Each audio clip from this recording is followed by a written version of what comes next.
नमस्कार, आप देख रहे हैं जोहार झारखंड। आपके साथ मैं हूं शिप्रा झा।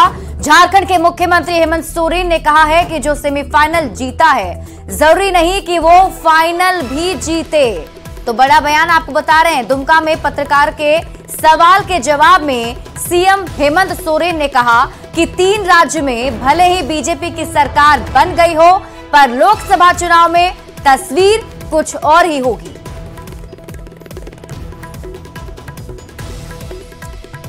तो आपको बड़ा बयान सीएम हेमंत सोरेन का बता रहे हैं, जिसमें सीएम हेमंत सोरेन पत्रकार से बात करते हुए कह रहे थे कि भले ही सेमीफाइनल बीजेपी जीत गई हो, यानी कि 3 राज्य में जो बीजेपी की सरकार जरूर बनी हो, लेकिन 2024 का फाइनल गठबंधन जीतेगा। ऐसा जरूरी नहीं है कि जो सेमीफाइनल में जीते फाइनल में। तो क्या मतलब आगे की रणनीति अगर बता दिया जाए तो बात ही कहानी खत्म। फिर आपका काम खत्म, हमारा काम खत्म। झारखंड में जो इंडिया का ये है अभी काफी मजबूत, अभी बहुत बातें बाकी है।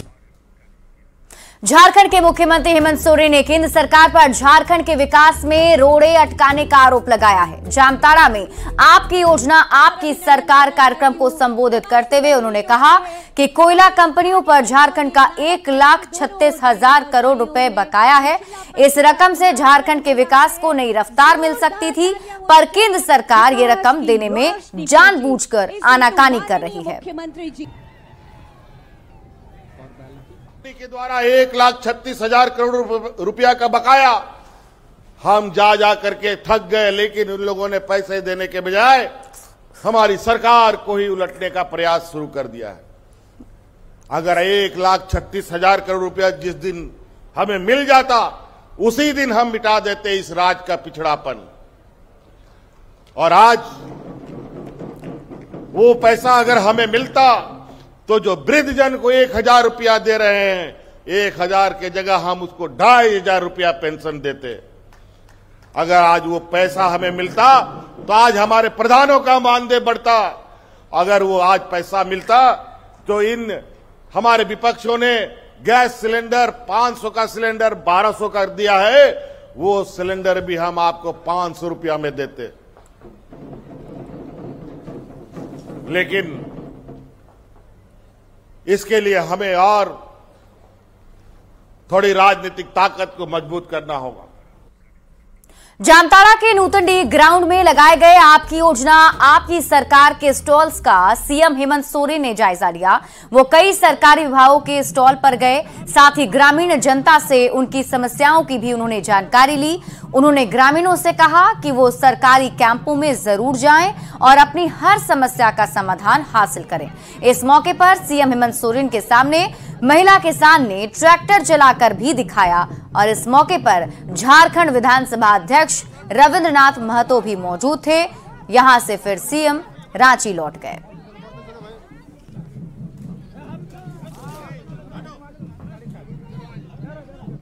झारखंड विधानसभा अध्यक्ष रविंद्रनाथ महतो ने आपकी योजना आपकी सरकार कार्यक्रम को सफल करार दिया है। जामताड़ा के नूतनडीह ग्राउंड में कार्यक्रम संपन्न होने के बाद उन्होंने मीडिया से बात की और कहा कि जनता का आशीर्वाद मुख्यमंत्री हेमंत सोरेन के साथ है।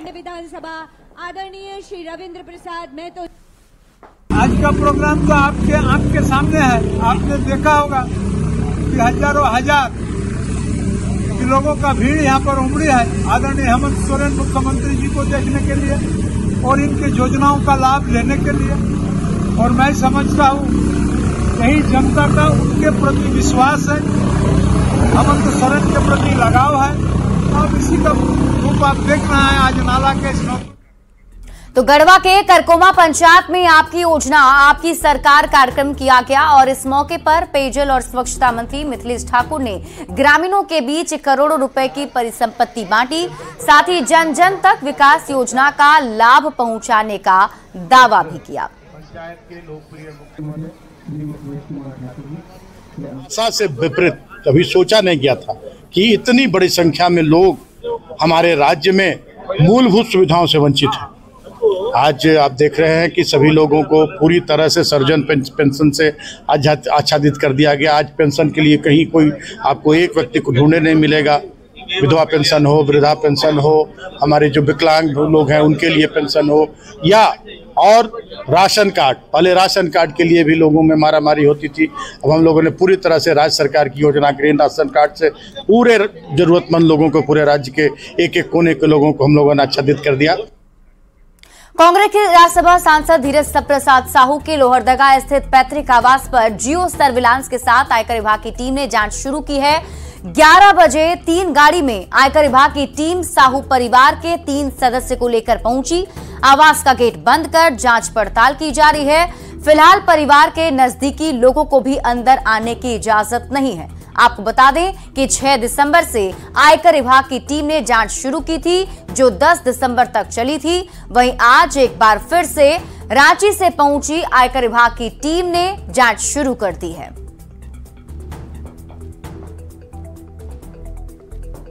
कांग्रेस सांसद धीरज साहू के ठिकानों पर आयकर विभाग की छापेमारी से झारखंड की राजनीति गर्मा गई है। पूरे मामले को लेकर बीजेपी ने कांग्रेस पर निशाना साधा है। वहीं बीजेपी के आरोप पर जेएमएम और कांग्रेस ने भी पलटवार किया है। इस अकूत संपत्ति की जांच होनी चाहिए और झारखंड में जो भ्रष्टाचार के मामलों के कारण झारखंड लगातार जो एक बदनामी झेल रहा है, उससे अब झारखंड को बाहर निकालना चाहिए और इसकी भी सत्यता जांच होनी चाहिए। इतने बड़े पैमाने पर कैश कहां से मिला। व्यवसाय जो करेंगे उसके बाद उनका जो व्यवसाय है कच्चे का व्यवसाय है, ये नहीं जानते लोग। हाँ, उनके पास डेली नगद पैसे आते हैं करोड़ों रुपए में। ये सारी चीज़ों को भी देखना चाहिए। ये भारतीय जनता पार्टी के लोगों को राज्य के हित से, राज्य के विकास से, राज्य की जनता के सुख दुख से कोई लेना देना नहीं है। इन्हें सिर्फ और सिर्फ कीचड़ उछालना है। IT के नाम पर अब ये लोग फिर से एक बार झूठ छल प्रपंच फैलाने का काम कर रहे हैं। जब तक IT ने कोई आधिकारिक घोषणा ना की हो, तब तक भारतीय जनता पार्टी के लोगों को कैसे पता चल जा रहा है कि 100 करोड़, 200 करोड़, 300 करोड़, क्योंकि उनके नेताओं के पास इतने पैसे हैं। धनबाद के तेतुलिया में अंकुर बायोकेम शराब फैक्ट्री में इनकम टैक्स का छापा पड़ रहा है। पश्चिम बंगाल के इनकम टैक्स की टीम ने फैक्ट्री पर दबिश दी है। कई कागजात खंगाले जा रहे हैं और आय व्यय का ब्यौरा इकट्ठा किया जा रहा है। छापेमारी में कोलकाता, आसनसोल और धनबाद के कई आयकर अफसर शामिल हैं। IT छापेमारी के दौरान किसी को भी फैक्ट्री के अंदर या बाहर जाने की इजाजत नहीं है। इस दौरान कंपनी के मालिक महेंद्र शर्मा और कई अधिकारी मौजूद हैं। इस छापेमारी को कांग्रेस सांसद सह शराब कारोबारी धीरज साहू के ठिकानों से हुई छापेमारी से भी जोड़कर देखा जा रहा है।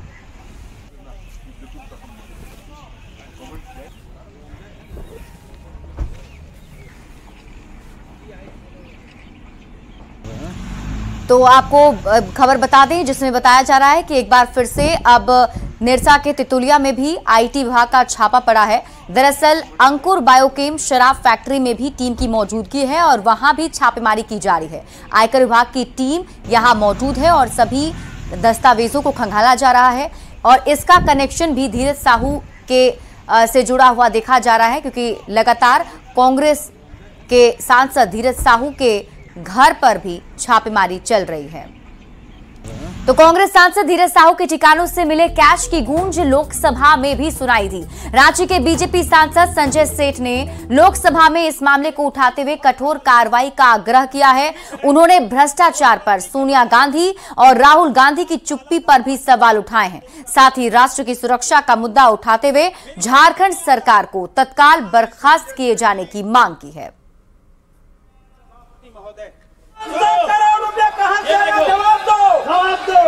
500 करोड़ रुपया झारखंड खनिजों का भंडार है, लेकिन इन दिनों भ्रष्टाचार की खदान बन चुका है।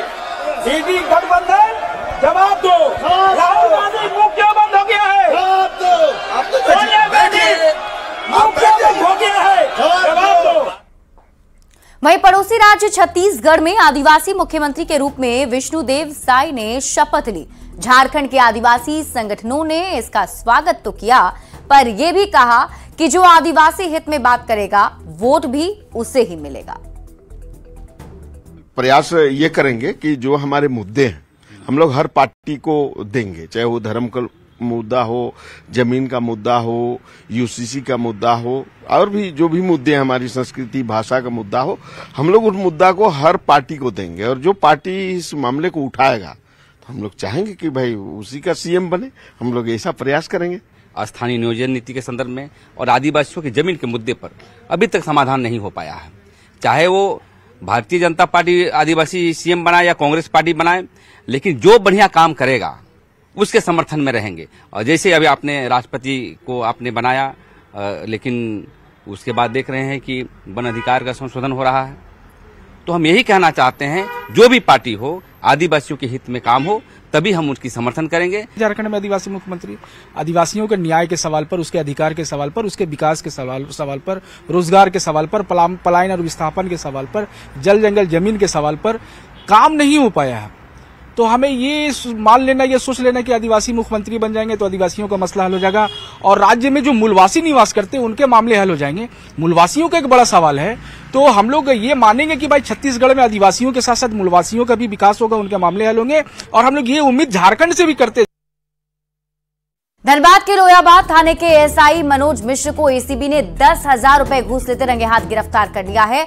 ये साल 2023 में धनबाद एसीबी का 12वां ट्रैप है। लोयाबाद निवासी मोहम्मद शकील से मारपीट केस में केस डायरी मैनेज करने के नाम पर एएसआई ने 30,000 रुपए घूस मांगा था। पीड़ित की शिकायत पर एसीबी ने जाल बिछाया और करकेंद्र गैरेज के सामने आरोपी एएसआई मनोज मिश्र को घूस लेते रंगे हाथ दबोच लिया। गिरफ्तार एएसआई को एसीबी दफ्तर ले जाया गया है। परिवादी की विपक्षी पार्टी द्वारा जो है लोयाबाद थाना में केस दर्ज कराया गया था।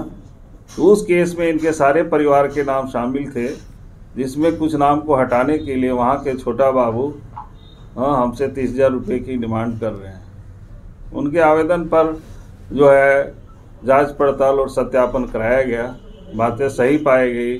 तत्पश्चात जो है आज जो है फंदा डालने की कार्रवाई किया गया और वहाँ के लोयाबाद थाना के छोटा बाबू, जिनका नाम मनोज कुमार मिश्रा है, सानी है, उनको 10,000 लेते हुए रंगे हाथ एसीबी की थाना टीम द्वारा पकड़ा गया। गढ़वा के बूढ़ी खाड़ गांव में 2 अपराधियों ने शिक्षक शंभुनाथ प्रसाद से लूटपाट की कोशिश की, पर उन्हें बचाने के दौरान ऑटो ड्राइवर धर्मेंद्र प्रसाद अपराधियों की गोली से घायल हो गया। दरअसल शिक्षक शंभुनाथ प्रसाद बाइक से घर लौट रहे थे, तभी अपराधियों ने उन्हें रोककर लूटपाट की कोशिश की। तभी मोहम्मदगंज से मंजियाओ जा रहे ऑटो ड्राइवर धर्मेंद्र प्रसाद वहां रुक गए।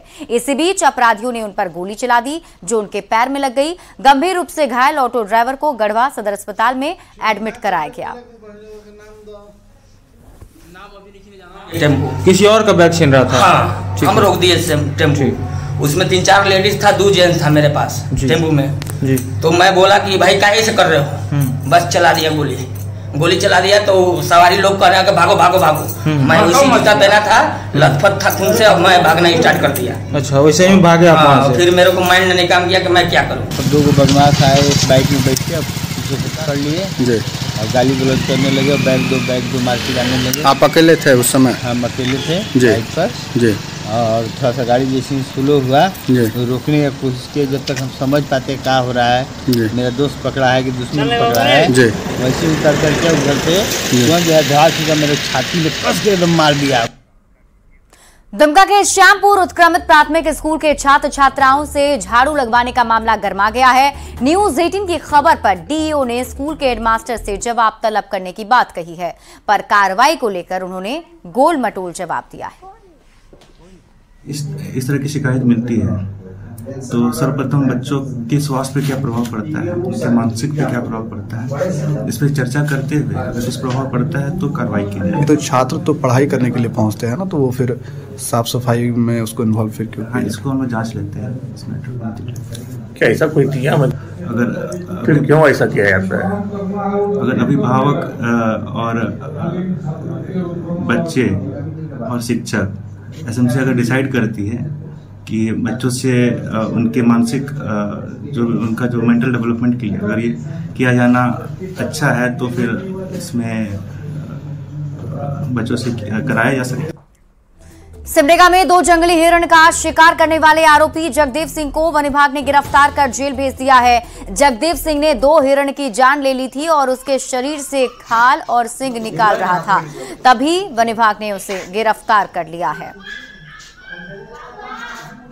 हम लोग को सूचना मिला था 12 तारीख को कि छोटका डील में एक 2 हिरण मार के रखा है, पकड़ के रखा है।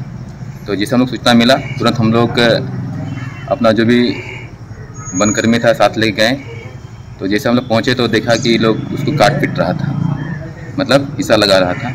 तो उसको हम लोग मौके पर ही पकड़ लिए। ये अकेला था, ये पकड़े वो जगदेव सिंह है जो उसको काट रहा था। उसको उसी समय लोग गिरफ्तार करके बना ले आए हैं।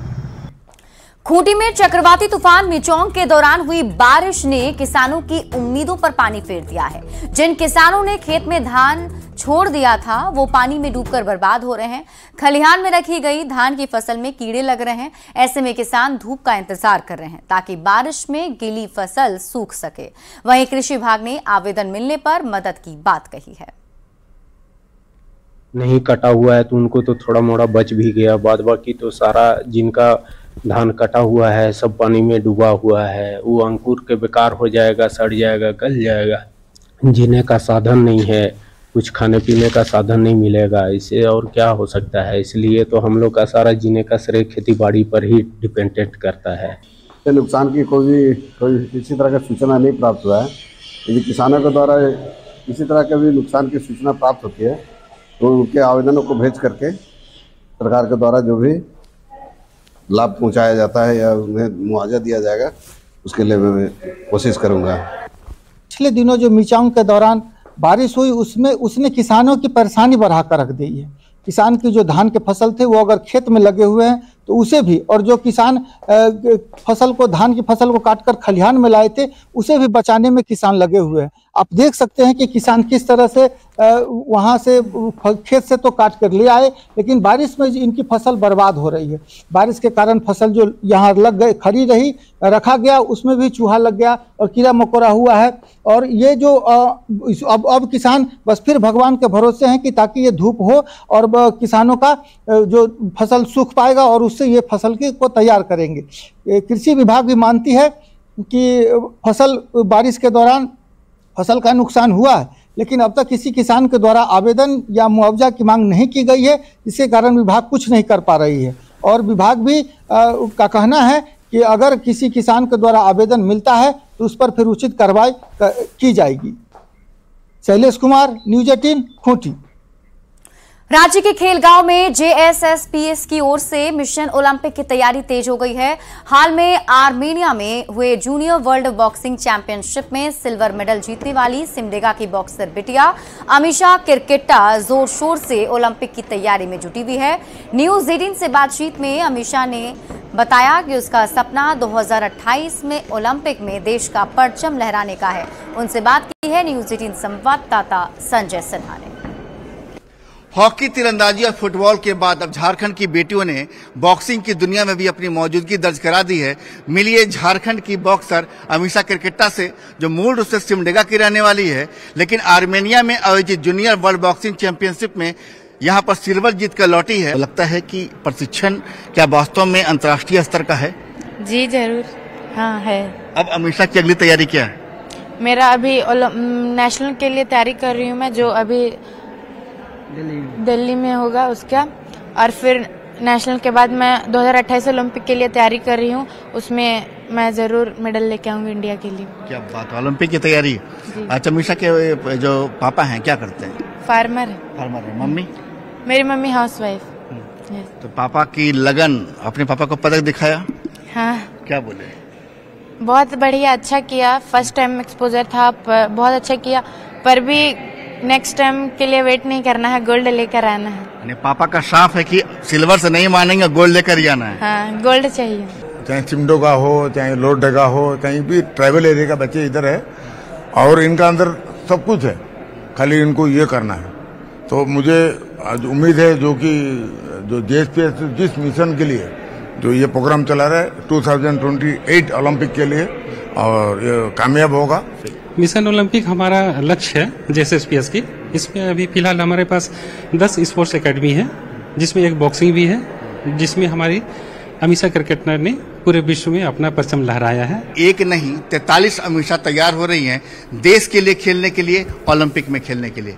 कैमरा प्रभाकर के साथ संजय कुमार सिन्हा, न्यूज 18 रांची। और फिलहाल इस बुलेटिन में अभी के लिए बस इतना।